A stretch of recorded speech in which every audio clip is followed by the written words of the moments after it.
سلااف بینەرێژە بینەرێ کەناڵێ بادینان سات بە جارکە زیادمەت خزمەتەوەدا ژوە پێشکەشکردنا خەلەکەکە دیش بەرنامێ مۆرکردن و بەرنامەکی تایبەتە ئێزیابی گرێدایە بینەرێژە بەریان بچنیان دنا بابەتە خۆدا و نک میێبانن خۆ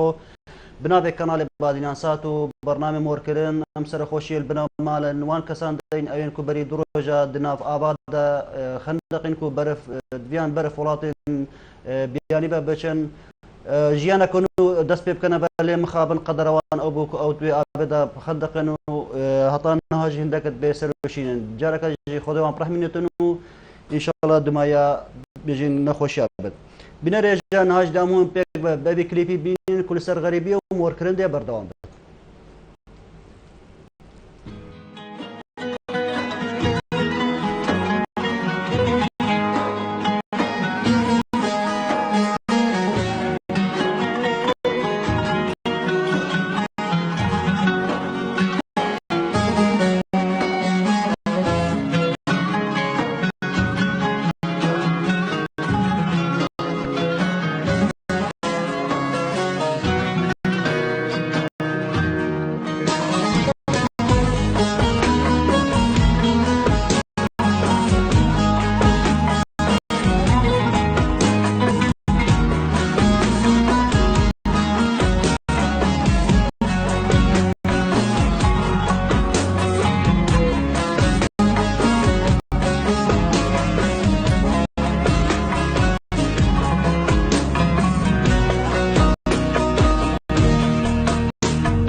كتن جواري خوا ما انذكر ولا تخوا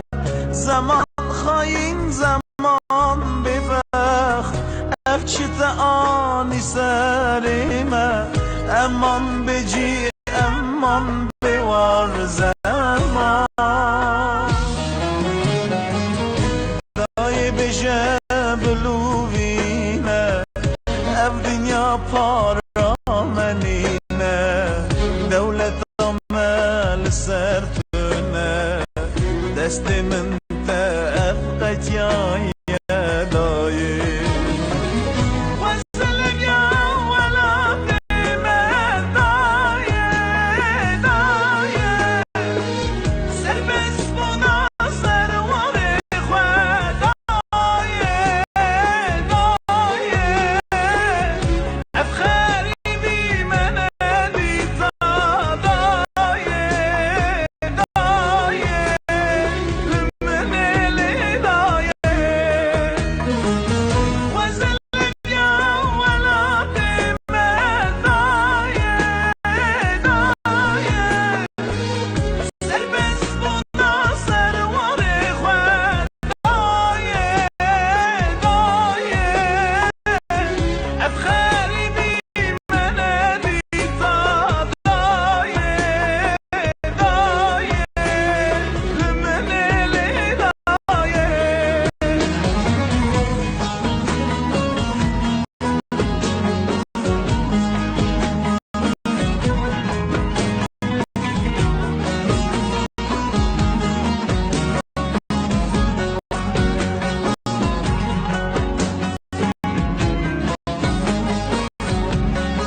چه دورانه للروبار دنیا مزن ملت مهم بلایه سبب خلقت نبینه بابا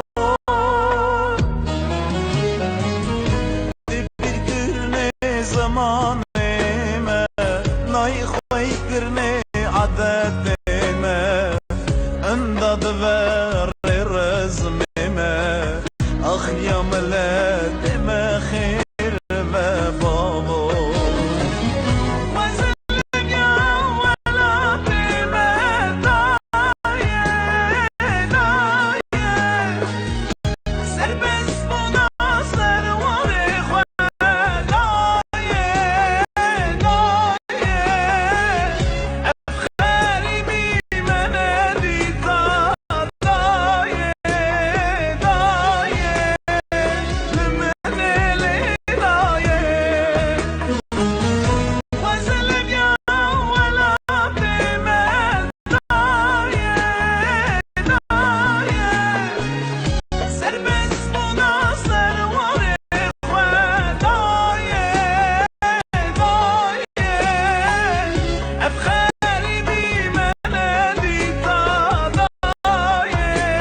بله بینه ریجا گلک جاران براین مسلمانیا جید مسیحی بسیار اجمت کن آیا مورکرین چیه بوچی ناوی برنامه مورکرنا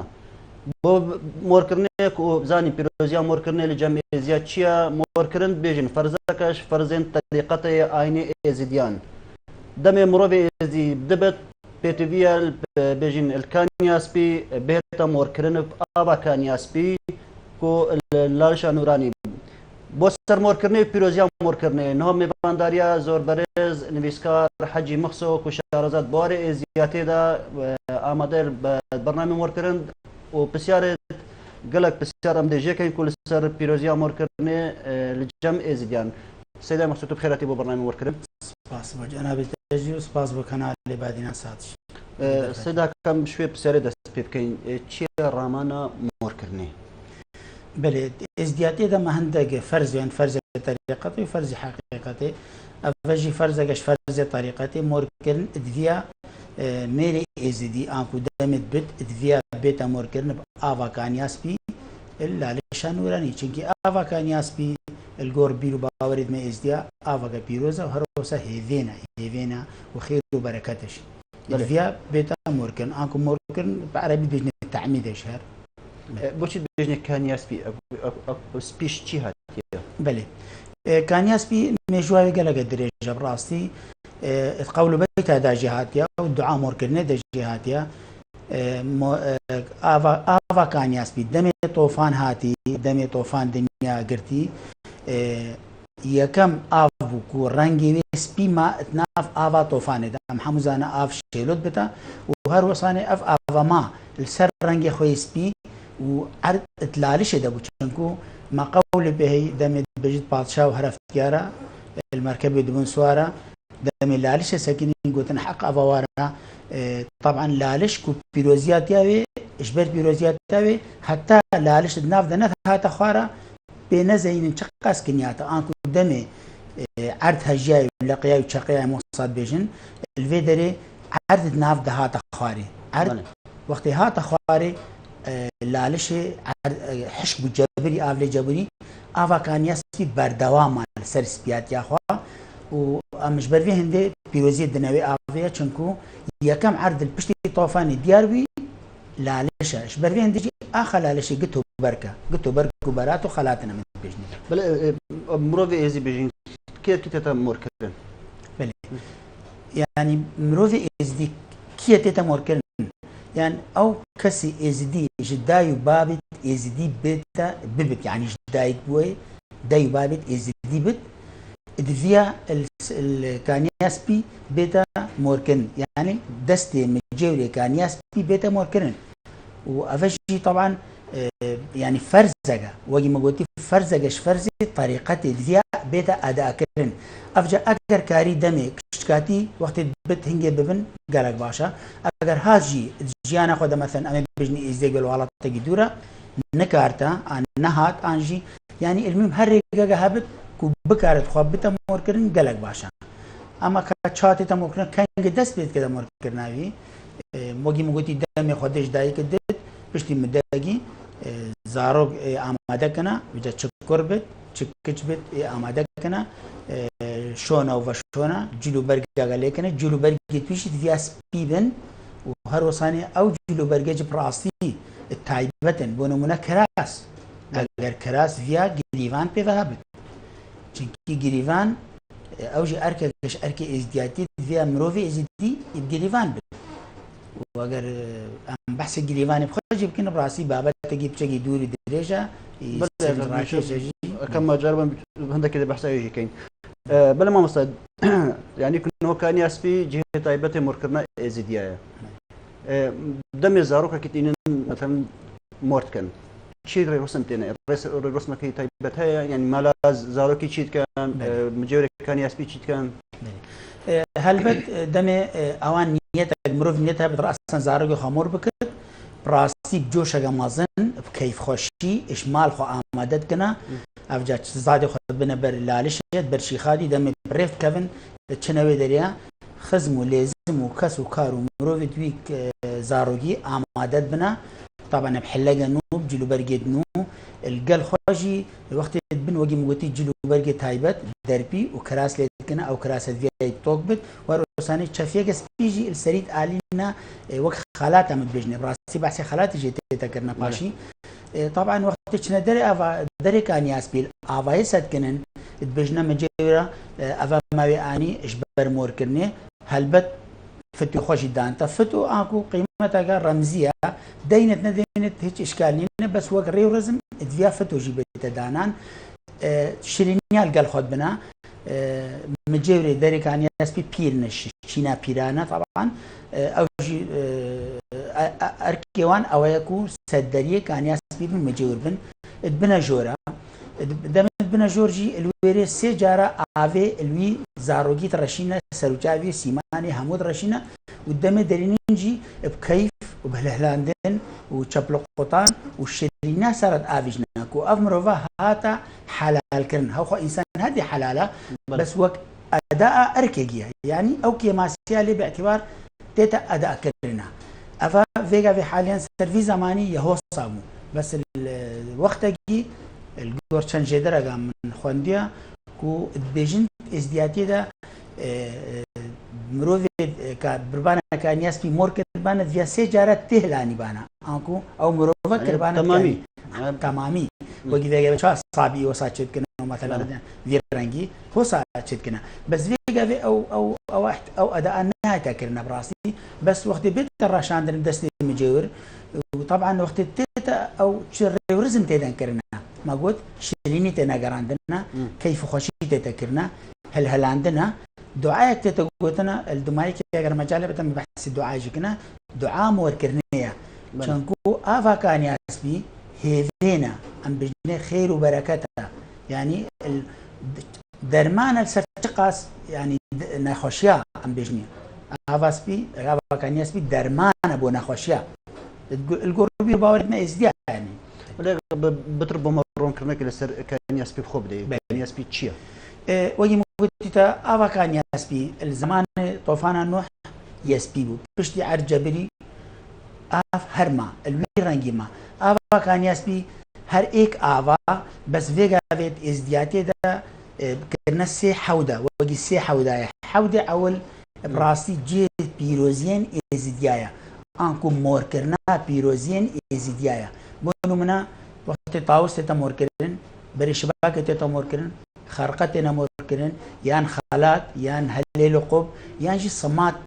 او الويدري او بيروزين تايبتا ادفيا بس افان بيروزيا بنوي حودي ايكي سركي بس فيجا في بداخوا يعني هو خالك حمود تيجي يعني اگر اركي ديني درستي يمكن هر ايك افا بنده تتا كانيا كورغا انكو حودي موركرنا كورغا حودي موركرنا كورغا اجدايا ودبنده تتا حودي موركرنا كاشكا او شي خوارترا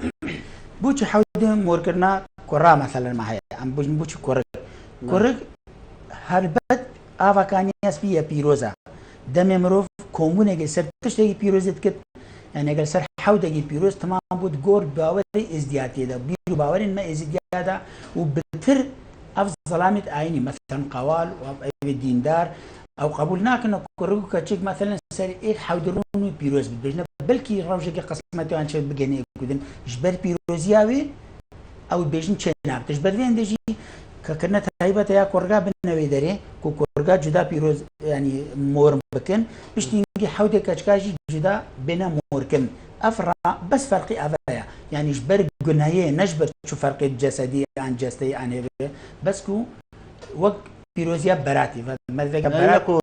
كو أفزلام يعني أفجنك يعني نخي فرق جوازي هيت إزدياد دين بين كروكج جنو ظلام ده أم حمو عبد خدنا أم حمو يزدينا أم حمو ملت يعني وحش خدت كنا فرق نينا كو بين أفا كما سيل بيها نخي إيكا بس جبر جناية بونو من الشناب تميري إزدي براتي بتاج ناخوا يعني هفش ناخوا نابتا إزدياد ده قال داي وكبير باوري ما بجنا أف مكارية شبتا نبس الويربتني نبس الكان ياسبي حتى الموركرنا وقت عفوا وقت مروشتا أفا زمزمجي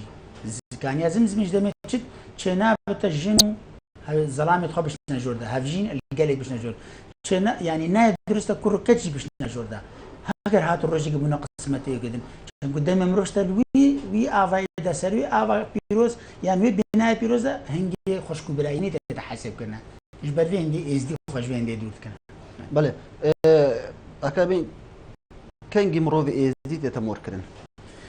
هەلبەت مرۆڤی مۆرکردن مرۆڤی ئێزدی دەمێت تێتە مۆرکردن کەنگی دویا وەختێ ببت پشتی چەند هەیڤەگەش بووناوی خۆ ئامادەتکردنا وەگی مگوتی بەس ئەگەر هات و نکارنجی گەلک جارە ئەدەش دەرڤە مەسەلەن ئێش دەرڤە نکارتەوەرد هەنگی ئەوت کارتە بەدێلا خۆدا مەسەلەن کراس ئەم بژنێ کراس و دەرپێکی بەرخۆتکەتە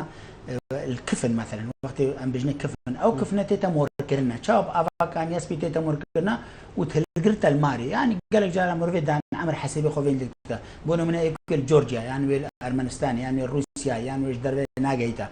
بس اگر بكارت جيانا خد سردانا لالش بكت والكردستان عراقي اكيد تيتا خمور كتا وشتا افا يعني ميري از دي فارس بيتا موركن اما هاga نكاري فيجا الا بزاركي دابت يعني شي نشرت الزارقين يعني المهم يا باشتر اوكو انسان شكشكات يا خد دست بكت وقتي الفيدري بس اگر نيل فيربت ما يشاكتا هنجي خدي غفور الرحيم اكيد رب العالمين مروف عفو كتا هاتاني مجال دست بكفي اجنبي شوي نقولتي قال لك جار ابا كان ياسمي جلجاتتا خلاتا الجلوبرغا بونمنا يعني شافيه موركن جرات بنا اوصل في رنجيه يعني قال لك لما بيسكو افيش كان يسبيد بنا دولة تديش بزارو كان هوب مورفن فيجا فيجي دمي ازديش اوروبا تينا فيدري افا كان يسبيد بنا افا زمزميش بنا هردو افا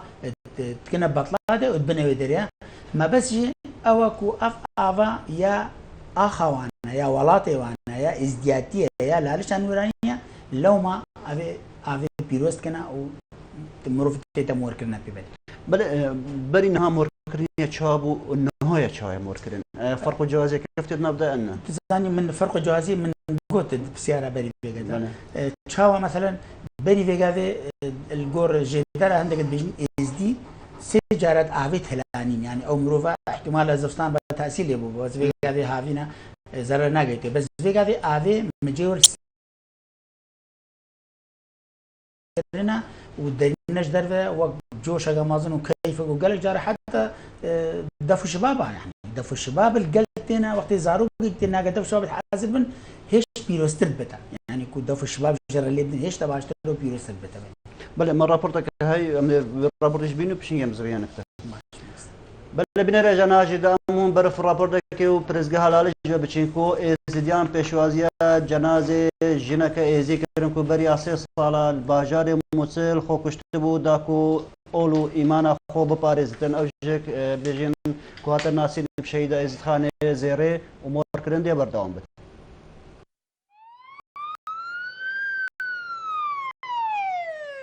دمکی دا کسو کارن زیر خدر الهیویاوی چندمون کو زیر بساغ و سلامتی بزورتن اف کسو کارن خوجی زندان تروریستن داعش بیت قرطال کرن لی پشتی بورینا 3 سالان لسر جنوساید کرنا شنگاله و پشتی رزگار کرنا باجار موسل دنگوی خوکشنا زیر گشت مالبات و کسو کارن وی آدو پشی بهاری کاری هجمارک کسانو بتایبت ریو بریا جنوساید کرنا ازیدیان جنازه زیر خدر کوبوکا 6 حیوان بو گشت پرزگا لالش و برای رسمکی تایبت و آماده بون هجمارک مازن جزلام من آینی و روشن بیروین جواکی و عروسا کسو کارن ویل پرزگا لالش هاتا فشارتن و به شهیدا ازید خانه هاتا ناسین هفجین زیر جی قوصا بحثا وی دکت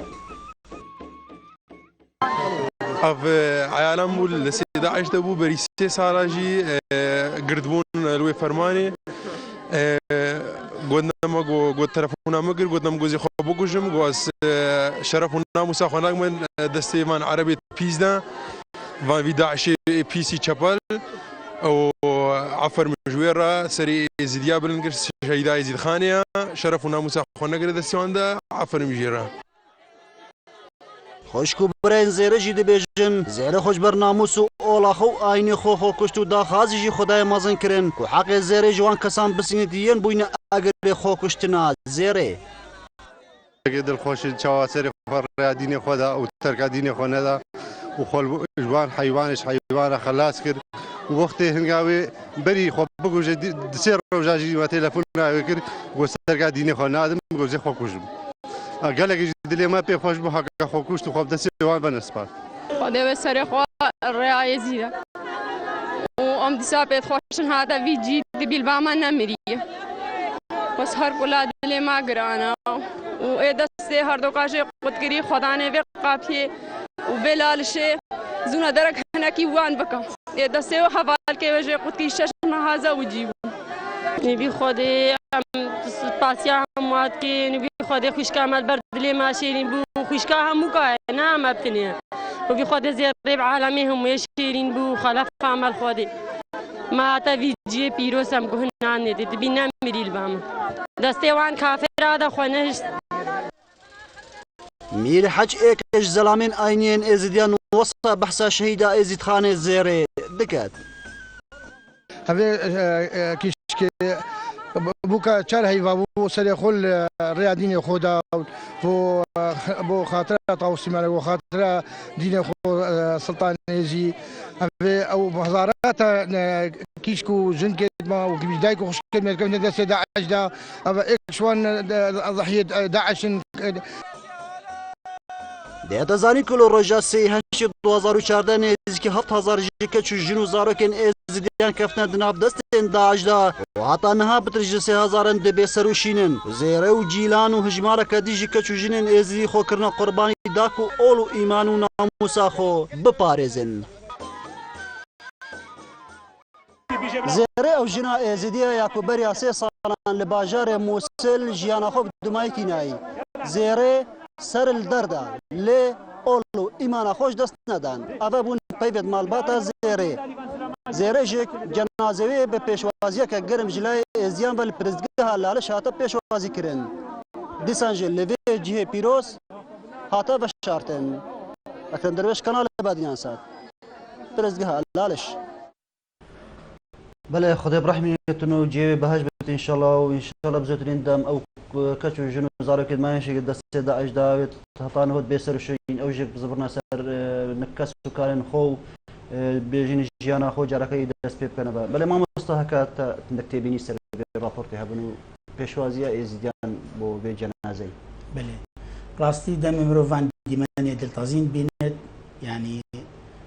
ويك هرسات شنغالي يجنسايد شنغالي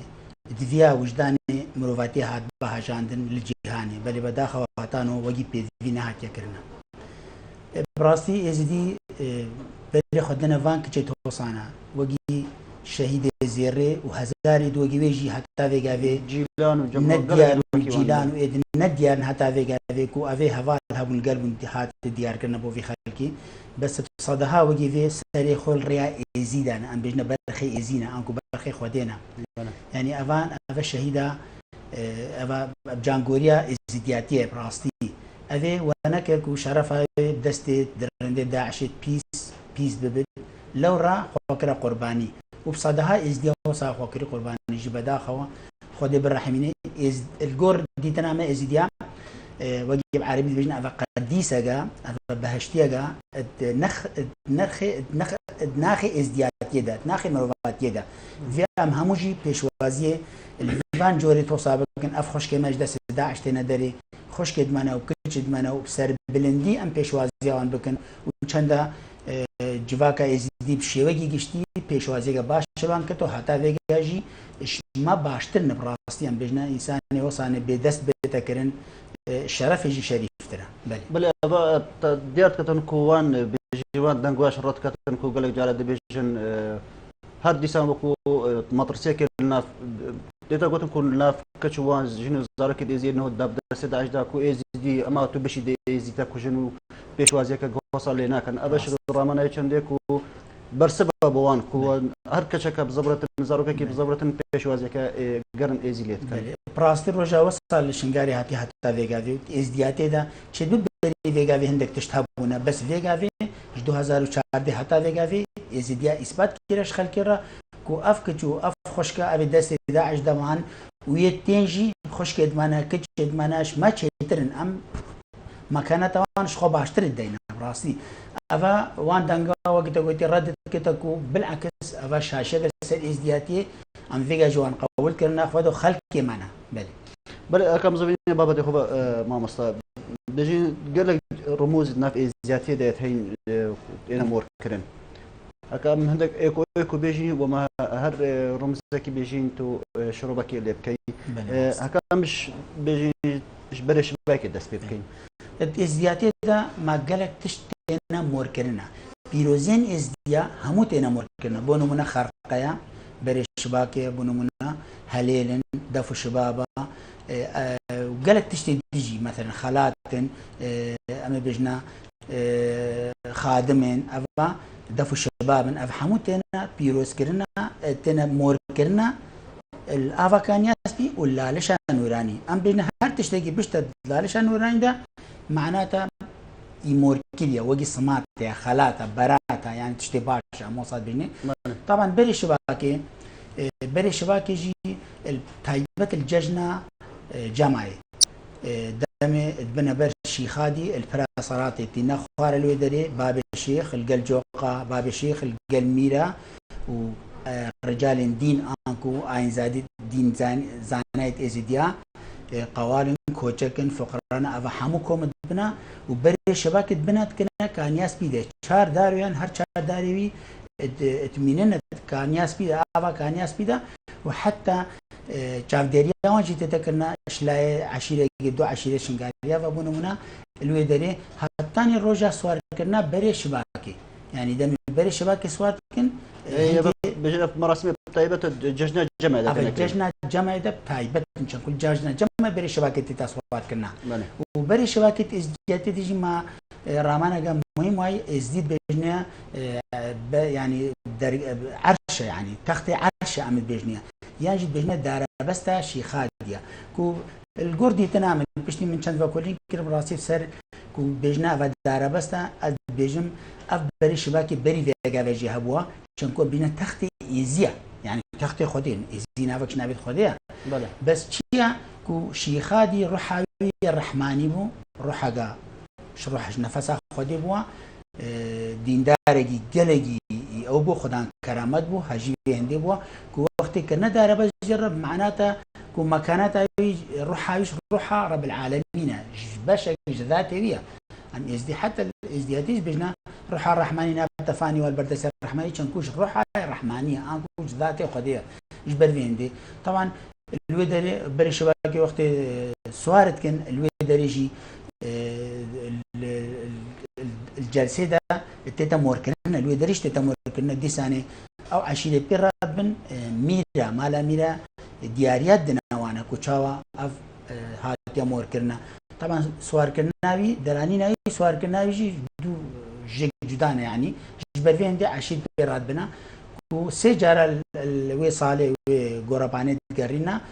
وهر كس يدس خبابي تجي باعتبار توبركه يعني وقت توبركه تتحسب كنا بري شباكش برفيندي وقت عول إن بنوير دابت موركرن بما بس تا موركرنتي إنه بشتنجي غير رسمي جنوتنا أنجام دانا بل بجن أو بري شباكي لا رشيت مني يعني جي بشتي أو رسمنا خلاص من كوبا نخي بري شباكة بنا بحزاني بري فيك بنا بحشيكو بحزاني بس فيك في تزاني ظروف ند أون الجيجي أمين هات دينانا جبر دست داجير كرا ودست دريجة براستي يعني بري شباكي البحزاني ما بري فيك في بشتي بنا وكري رسم بنا برشي خادية وبشتي عيد جمع خلاص جارة قدن الزفرين في داري أو شيء براستي عفوا بسيارة خبر هكا بين رمزكي بيجين طاوجك تشتكي بيروز الجميع زيدياني أو شاتة موركرن بري اسمه ما طاوسي بري شباكي هذا تبيش ناحية فلكية تبي بري خبدي براستي رامانجا قال درجة من مقالة وصل مديسي إن شاء الله بيروزيت ازديادة من أنا بتبارتوك هشتيك حلقة بيك هاتيا هر حلقة جرامانة قدرتا تشتي ماب مهافت قريدانا مهافت قريدانا قريدانا بلي براستي أو وقت هيبتا موضوع خاصة ريدفتا طاوس إيكش فان بيروزين بلك ما جوان وين بما دنا ديار كرن إيكش وان بيروزين ازديا انكو هيماي ازدياتي طاوس لورا طاوس جي بري سن دركبي ام بجن سن انكو صالا قريان الناف ازديا طاوس الناف ازديات قرت وڵاتە ماتاوسا وڵاتی شێخ وای ماتاوسا شنگالی وای ماتاوسا مسقۆفی وای وڵاتی خاڵتە مابوونە تاوسا شخادی ماوای ئەف تاوسا ڕاستی بەری دەرکەوێتە ڤیا بێتە مۆرکردن کانیاسپی و ژن و پاش سەناوێ دەست پێت کەتە چەندکو تاوس یا پیرۆزە و طبعا وەختی تاو چتە گونداژی دکتۆر عەدنان زەیان سەراخوێ گوتۆ دکتۆر خەلیجەندی گوتۆ هەروسەر مامۆستا عیزەدی باقەسی ڕاستی گەلە گرنگی دانەیە و چاوە ڕێوڕزمی تاوس تێنەکردە دەمێت تێنە خەلچتە پێشی ژبەر پیرۆزیگاوێ و شەڤل گوندت مینتە و خەڵک خێرا خودەتە و ئەوە ینی چنە بەرە و هەروسەل گەل تاوسێژی ما قەواڵێ هەن ئەو قاوالەشی ئەرکیوی پیرۆزیە تاوسی ڕاد بن بەڵێ ئەو کەم بینین ئەبە هەندێک وێنەک و ئەبە وەکاسە بەلی بەل هەکا بۆ شوەکاسی دەست پێ سەر وەکاس ئەم بێژنەیە مرۆڤی ئاینی مرۆڤی دیندار دەروێش خوددان وەکازن مرۆڤی خوددان کەرامەت بتریاوان کۆچەک سەعید مەثەلاً بابێ عیسۆ ئەوە هەموو خوددان وەکاز بوون شی خادی بخوا دکاری بخێر بێت خوددان وەکاز بوو وەکاز ئانکو دارێ دەروێشیە دارێ شکاندنێ خۆشکاندنە شدین ڕەش ئاینڕە و وەکاس پیرۆزە ئانکو ئەم بژنێ وەک گۆپاڵ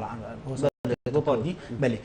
بەس وەکاس و کەرامەت پێک بەدگیریداینە ئەگەر فێکە تۆری بەری خۆبی مەتقەول داوای بستدەمی خادی وەکاس ئاویتی ئاوا زەمزمەی دەرکات و هەروەسانێ دەمێ پیرێ عالی وەکاس ئاویتی شعردێ ئاف دەرانی پەزە خۆپێ ئافدا بۆ نمونە حتى یەهودیەتێ دەژی ئەم بژنێ داری موسا عسا موسا وەختێ بتە ماسەر ئاوێرە چ تۆخی ئافشەخ کردی یعنی بڕاستی بتر وەکاس ئیگرێدای مرۆڤێ دیندارە مرۆڤێ خودێناسە لەوڕە لێزگرتنی الوان وەکازات گەنە ما وەکازی دیندارە هەندێکە گەلە گوێل مالات گرتینە حتى وەکاس تەماچکردنە وەگی چاوە ئەم تاوسی ماچتکردە ئەم چاوە بەری شواکی ماچتکردە و ئەم پێ سۆن دخۆنەژ وەکازی تێتە سۆن خۆرنەوە و تاوسی تێتە سۆن خواردنەوە وەروسا بەری شواکش تێتە سۆن خواردن بڵێکە بینە هەلێل ئەبە هەلێلشی هەلێل بەێ ڕاستی هەلێل ئەگەر تو بێ ڕامانە هەلێلی هەلێل سەر چی تێتە دانانە هەلێل سەر قۆبێت تێتە دانانە ئەگەر تو بێ ڕامانە قۆبێت چێ بکی ڕاستی ئەوە کو تیرشکە ڕۆژێ چاش ئەسمانە تێتە خوارە و عردێ بەدگرێتە هەر چار ئاخ و ئاو و ئاگر و بەک ئەلەمنتێت قۆبێنە وەروسە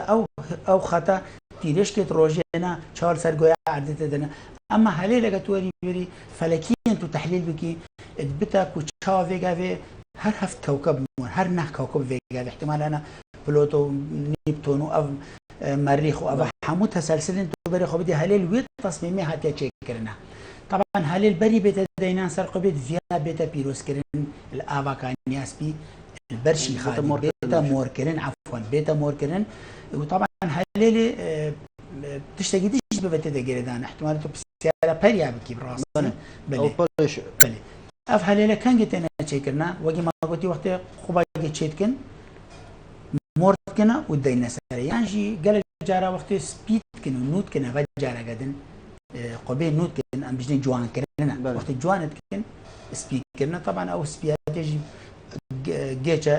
گێچینی تێنەش گوندە دۆغاتە تێنە ڕاستی ئەوەژی بابەتێکی تێکی دوورترە ڕاستی ڕامانایە بەلێ سەر بێژینە فەرق و جیاوازیەک بەرە هەلێلە هەیە ینی هەر شکلێوان بێژین هەموو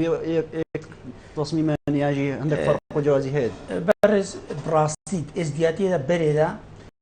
چەند بەحوث دراسات هەن تاکید دکەنە کو هەلێل هەموو یەک نەوع بوون بۆ نمونەوان هەلێلەکە تو بینی سێ حەلەقەنە یعنی سێ گۆپیتکن ئەکو سێ گۆپیت کە بابەت گەریدانە وەگی دارێکی نێڤاواندەیە دەری ناژ وەختی تێتە دیارکردن ئەو خۆبەری هەموو یەک بوون بەس گەلێک جارە پشتی فەرمانە و تشتی ئێزدیا بەرزە بوون و نەمان احتیمالە هەندێک گۆرزانینە خۆ دوو حەلەقا چێ بکەن دوو گۆپیت کا چێ بکەن بەس ئەو خۆ بتر سێ گۆپیتکن بارە بترژێ و سەرێ کۆپیتکێژی دەستێک تێتە دەینانە دەست کەفە ئەم بێژنین کەف یانژی معناچی دەتەوە دەست کەفێ ئەم بێژنی کەف دەستێک کەسێک دەستی کەسێک ڕامانە کەرەمێ ڕاستە ڕامانە و خودێ ناسی بوونیە گەلێک جارە vێگە وەختێ مەتەنێکی بشتێکی ماتۆسەیدی تو دەستێک کەس ڕابندوێن تە خۆدان کەرەمی ینی بتر وقال جارة أو جبري دستاجي راهو شكلي مثلثة وصاني هنا جارة شكلي هيفيت يتسرع طبعا هيفنا معناه كدوي هاتيا شكلي هيفي شكلي جديد عيني كفني ميزوبوتاميا ذهبونا نا عيني سردمانا أفيد نوهات النخيل بريوانا ما عيني كفنيان رامانا هيفيدنا كو أو هلال أم بجني هلال بين 6 نوعي وصانا وهند جارجي لبي قرتي أو صدق وصي قرتي براسي وهند جارجي وجي مقولتي مثلثة تشتغل بالنابدة ذيك جارجي حاليا شكل الروجي ودهي عندك شي شكل الروجي وقال جارة هريك الرامانا قا بونو من شكل الروجي أم إزدي قال لك رامانا قا يعني بيروزيجا ما ظن دنا الروجي أم بجني شافي شيشم خودية نافك نابت خودية أجر روج نبت شافي شيشم نبت جيان نبت جيانه بل هل وان هلالات بينكو باريت بها او بارينا بيجن شنو براسي بري ما دو جورين بريا او خو ما قالك بري يعني كو بريا مثلا انا دو جور تنين عندك نخل ما قالك نوع بريا بهن كو بريا شيخاديو بريا شيخ حسن شيخ بكر واي افا انواع بريا افتنا سوار كنا بس ما بس نمشي بري اوي كسكسور وزر كتب سري هلالي ذكي او جدانش بري البرشي خادي يعني البرخاصات بس سري هلالي كأنه بلي ينسري هلي يسرها لي رامانا كسكو سورو زردتا طيفين روجين رامانا خصوبتا يعني كو تيشك روجين دنا كسكو سورو زر كو اف رمزه هو سانتين دينانا كو افوغي شعاري براسي تدينانا او هليله فيا افا شانكو تيشك روجين طيفي تحليل بك الوان دنا رنگ شبانكينا بجني اف او هليله شوي اف بريا شوي هندتنا قريدانا وهر سال تينا نوكرنا فيت او بريا بونا نوكرن بدل كنا او جي بريورزم تينا بدل كنا كيف خوشيب دهول زرنا وشبقطان وما دونا خلقي بلي اما بريا دنيا البرشي خادي تينا كرن ايش فرق لنا برا فرق كان نفسها بريا بيروزيا قبينا بس او بريا البرشي خادي تينا كرن بونو منا شخص اگه بشتم فيتاس بري بك ما خيرش خورا از بما بر بري شي خادي دينم بنا كانياس في الوري مورد كنا بدافو شباب دينا سرسرية دو قوال عن مروي زاناي ديندار دستي يتقلنا قال بريد مشنا بدافو شباب طاوة بخور بيشايد مشنا حتى تقينا اوي خاصي مش كيري دياري يعني كيري نذر جيران طبعا اوجي فتوى جديدة وقتي خاصة بريا خوش باخوت انت مثلا قماشة بري شي بخوا بارچه قماشة يعني كسك يعني صورة رنگي يعني رنگ مشاكله كي رنگ بتجي هيك اشكال تدانينا وصالنا او بريتين نكرنش برش خادي تنا تجديد كرنا اكو انو كفنا شونه ادتنا راكنا الجيجي تنا هلقرتنا بجني هروساني خزينه تنا هلقرتنا طبعا او بريا واجي مقول مروفت كنا خيرش خورا وبريان خاصه جيهن وبري البرشي خادي وهروساني يا شيخ بكواي ما قلت يا شيخ يا الشيخ حسن وهي وهروساني البرشي خادي وقي وقت روجا بريا الجماعة إذا الجماعة سواري كنا بريا الروجا تايبة روجا تايبة بي بس بريا بنوتينا يعني كو سواري كنا حتى بنويجي نلبس برشي خادي بتني سر قوري ملياش تن دينا بري وهروساني برخاصاش يعني وقت تشيزجي عقد خاصة بريا هذا بري خود فيجي الخاصة إزديا بقرا أجر أدناف عقد أجر جور هبت بريوال سارة بله يعني أفا جل جرينجوت بيروز مش برفين دبل بله كان بين علي خادم خادم تشيني خادم أو شهر وسط الموركرن كان ياسم ما مستا خادم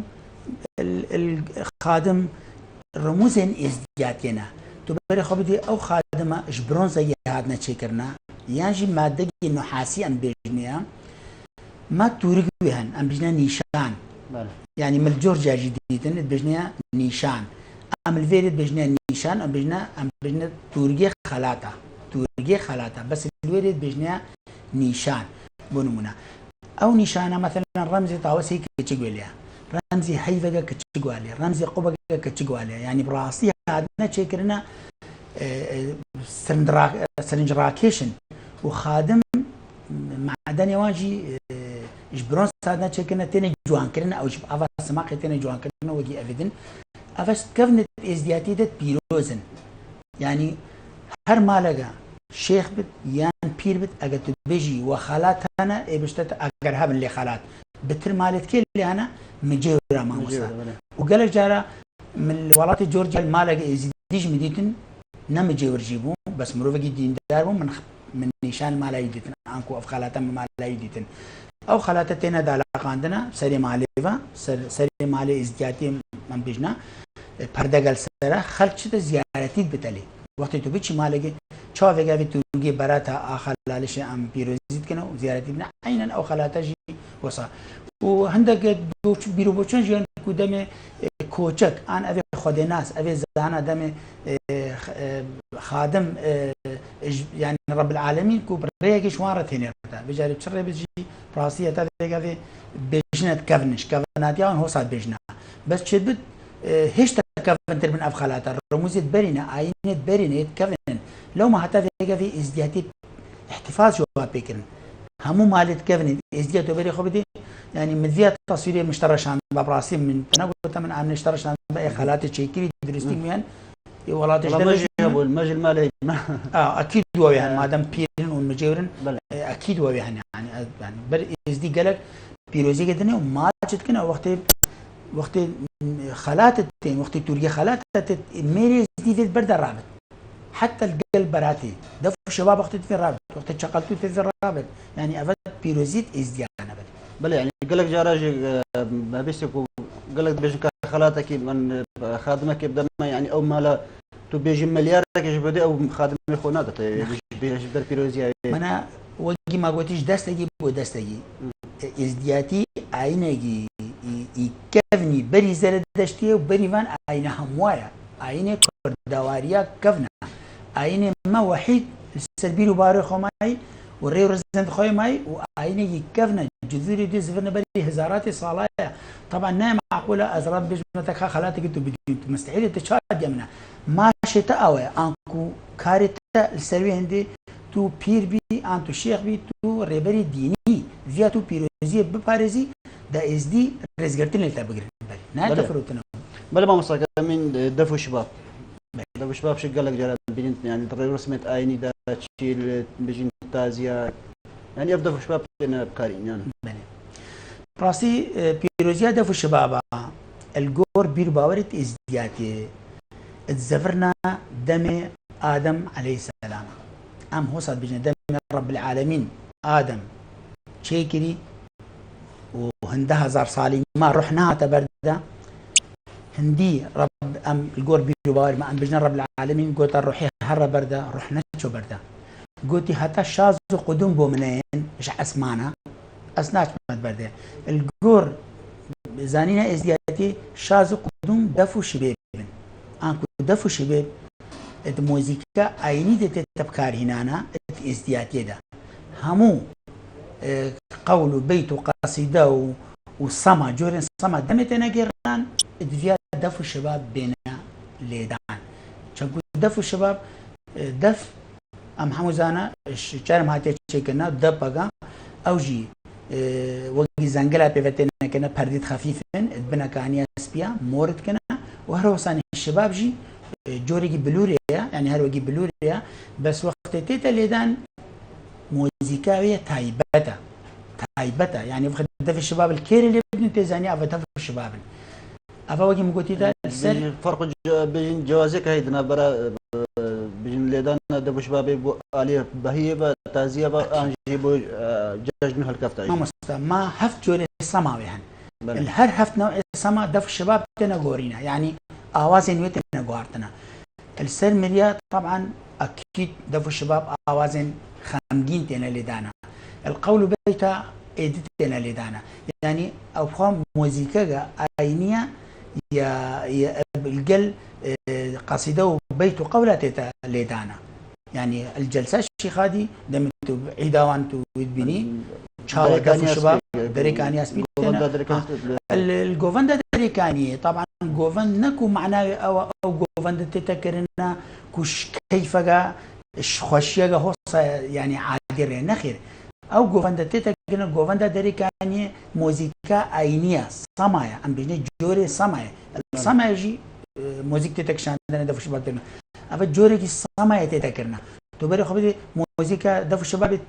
دەرێکانیاسپی تایبەتە وەختێ لێداناوەیە تایبەتە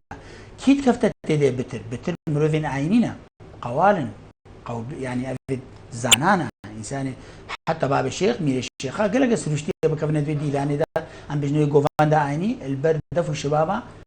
بكن وطبعا هو جرتنا هوا جرتنا كنا دريك يعني يسمي بلى بيني ما مست يعني لدانا ده في الشبابة بارا بتر يعني خلتكي باشوف بحزان يعني بوشي تلك ده بيدينا هاتني شكل يعني بلى شيء طيبة خلك ده بري بيجري ده شو براسي موضوع دفو الشباب او قردانا وانا بقوال لافا قوال كينا اگر ام بين حتى الوقت السومريا وبابليا وبريدكاجي قالوا يعني ميجو ده هاتين بيسينا قالونا او يتشتات فاقويزن والنقل كن والنشر كن نعمل لا تدخدا دمي الشيخادي الشامي هاتي طبعا قوال عشيرة جنا ام بجنة دوملينا بتريامان وهروساني طاجي نقل طاجي عشيرة يعني او كسي القل شيخادي هاتن او مروفي القل شيخادي هاتن طبعا شيخادي خدان كرمبو دين دارجي ازديابوا زفري سر ناف ملاتي خوا بكرمي هاتي دم شيخادي هاتي اف مروفي توي افي القل افي قول بيش وزانات عيدا او حمو القل هاتن اوان قول بيت قصيده حمو القل فيجا فيجي قوال بتر قول بيت قصيده زانا قوال بتر دفو شباب چونکو اركيواني دينيه اركيواني اينيه لو ما بوان في قردايه يعني وجي ام بيجن ماشا بونمنا مثلا بيري حسن مامانا ماشا وان اواكو دعاء بشكات كنا بونمنا يعني ازدياتي ده ما تشتد سرنج راكش في هن راسي ما فت قرداينا مثلا شيخ يقول بس خوزي ده زارو يقول ارونكاي سكنتا كاسي دين چنابتا يقول بس دعاء يقول ابي سكنتا يعني والجور بيرو باري ما ازدياتي افتشتمع لو ما قوالجي ماشي وان او ياكو دف الشباب بيجن قولا بيجن نافقل كده القل طاوس بقرن دف الشباب المناسبة اللي بدن الججنة والجماعة وحتى النخوشاج دمي نسر زمانه اكيد اوجي موسيقى حزين ليدنا الودري ولا كان بين بيجن الصماشك خوارنك تايبت يعني بيجن كفنا دي بيروزه نك ازديان كمان ما بحسب بيروزه بسماتش كي براستي رهو رشالي الصماتي قلقت كفن المثرائية الزفرنا يعني قلق جارا فيقا هندك زانات بيجنا الصمات جوري جيايا نوع جيايا او خوات بتا خوارنا يانجي دمي ام بيجن قايا القايا وقت القباغي تيتا سرجي كرن روجا جمع جشنا جمع نكشيشم سر برشيشم تيتا سرجي كرن بتا الصمات وتيتا قراندنا بري خبد الفيري گوشت بو سمات گوشت اكو ما مستقوان خان كي بحث كتاب بشتا كو جورجي قربانيه چه بتا تقل بيفازا ودان قطي تيتا تشيكرنا وتيتا او كن هذا ثاني ما مستعز بقصر جي افي صعبه كتا وحتى حاج جعفر جي بحث السمات تيتا كنت بشتا سمات جي جورجي خوارني اكو ازدي بيروزيه اللي تقلنا وحتى دستنا ما تشكلنا ما انا تيت مرو ما كتا يعني افتشتا ازدياتي دين سمات حمود فتشتي فدقرته هر تشتاقي بشتا لالشي اقدر بسيارش كي ازدي بكي ايه بشتا افا سماتا انكو گوشت سماتا نان لي سماتا او تا خوارنات هايبت دان قطيا ام بجنا سماتا تيتا تشيكنا وتيتا بلافا كنا وقت سمات غاكو جي سرجتكن او زاده تيتا بلاف كنا الناف خلكي بلافت بتا جبلي عندي ما خزينه واي الخزينه شيخادي خزينه نانو اليها براستي او نانجي يزيدي ناني خطي ده تجديد كنا او جي تيتا مور كرنا حتى الصماتي تيتا مور كرنا المور كرني ام بحسي مور كرنينا الودري يزديشنا ناني خرجت بنا بردكا اجي تشرز يعني حتى دارو باري وقت راتكن بجني بيروزا يعني ازدياتي ده الصمات قلقه قرنقه وقت زادك بيتا تشيكن ابصدها خلق تبري خو بدي هزارات جماوان ده حازت بنا ايو صمات تدخلنا حمو هريكي بس يا اخو انسري كبتيه لاني خارجي معناتها صمات خوار انكو هستوي دروني ارام بتا يعني وقت ام كنا زياره انا كنا لالش نوراني براستيش ناحيه دروني بجي يزيد هست من هي كتا الشعر دا وصانينا يعني تو هست بنفسي تو مرتاح بيدم تجوري خاصة وقت الرئيسين تنا جيران وقت تشتنا كرن سماتي جورة خوارني وجي مقولتي بيروزة ازدياتي ده لورا نبس برشي خادي بتني تتشكرنا سمات الأغلامات خاصة تتشكرنا الطوافة تتشكرنا الجبل لا يشتكرنا من رسم الطوافة وان ليش أنوراني تتشكرنا وهروساني الطوافة تتشكرنا والدوانبيا تتشكرنا الأغلامين خاصة تتشكرنا وقالك جارة سمات خيرا مرياش تتشكرنا يعني دان قطعو جورجي سماتي او زاده تشكن بري فيغادي ولو فيغادي شند سيرفي دمي حمو جوري اخوان سلميات تشكرنا بس اگر او زاده بتي تايبت براسي طامه تايبت واتي داي عمل فيغا بسيار وقت السمات دان قطع تشكن نغوشت انا طامه تايبت واتي داي بل ارت داديكن كو بيجين شعري دورني وقت كسك تشتا لالش يعني احساسي بيشن دكتن كو راسيجي يعني بحساسك باقجي بالفراهية كتدير كيش بركض بيني زبسطاني بإخوة ذكرتن بين حسيتن ها فيني ويتش لها فيني ذكرت بين حسيتن يعني بشك شالي دروني بين بينكو خلك كيما قالك تقديسها بيجي هي بيروزت كان بل ما مساكن بين آلي دي بيجين رمزك دي ما أوجي خالات كتبون بحث خالات بكي خالات شيء رامانة شدة وجي ما قلتي خالات بونمنا هركسي بشت زيارة بونمنا مالا من آخزانا من آنياته هركسي بشت زيارة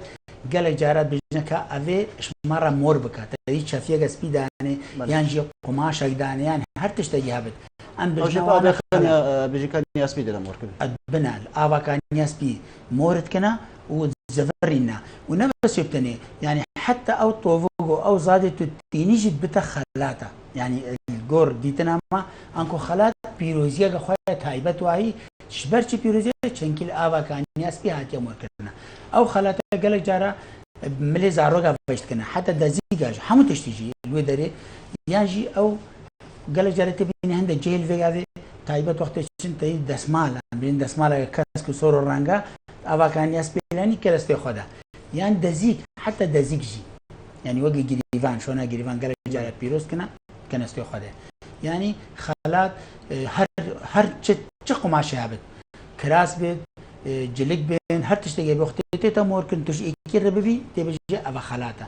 قال جارة فيك تشينش دربه مثلا شن شافيا جاي تشيكتا أنجي شن قطع قماش تشيكنا أبا بنا أبا خالاته بدنا فلان كاس يعني أو خالاته جمال تنا باراستنا تنا هالقرتنا بيروزي جورجي نشان وانت تكنا يا كم جار وقت بتشي أكيد ماتش كنا وتهلقنا أو ماتش كنا ماتش بريز قرتنا الأبا كانياس بي مور كنا وجي هاتي بالي بل هذا ماشي بين دم كيما هكذا ما بيجين مور كرني ده أيه شيء دعائك تشتكي وبيتم وقت الدم بيتم مور كرن كسري دي بله المور كرني براسي من الدعاء مور كرني وهي والبامنا بس أسحاسكم أزل سد ورقي بخندم براسي بتشجع از فيت از چونكو مش برنا كده از بس هو صاب جماعة بس هذا الموان تصير بما يعذب كنا بوان بين الجماعة هذا الموان بينا بما يعذب كنا بعد دوباره باش كارنا شيء بكن سيدا مثلا سر سماتي جيد بيشته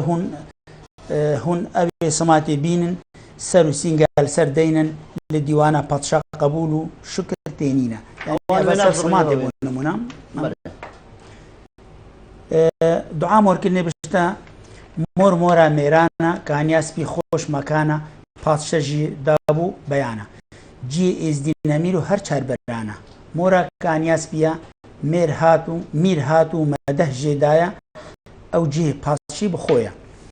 برينا عرض هبو نعزمانا نبحر هبو نبنيانا نجيا هبو نسكانا ري هبو معرفتا ايمان هبو طريقتا اوي روجي كانياس بي بو ميرا كربو قبلتا دستاج طريقة برندن ملك شخصن إيماني خوكن خول كانياس بي موركن جا زمانا هاد برب عردا جا عردي هاد برب سردا أبا كانياس بي درمان السر چقاس دردا تا موركر لكانياس بيا ناوتا دانانا برخي إزيا دەمێت تێتە مۆرکردن بەڵێ. شەهدە و ئیمانێتە بوونە بناوێ تاوسی مالک و خودەیە ئاکو الڤێرێ دیارکەتەک و گرنگیا کانیاستی چاوایە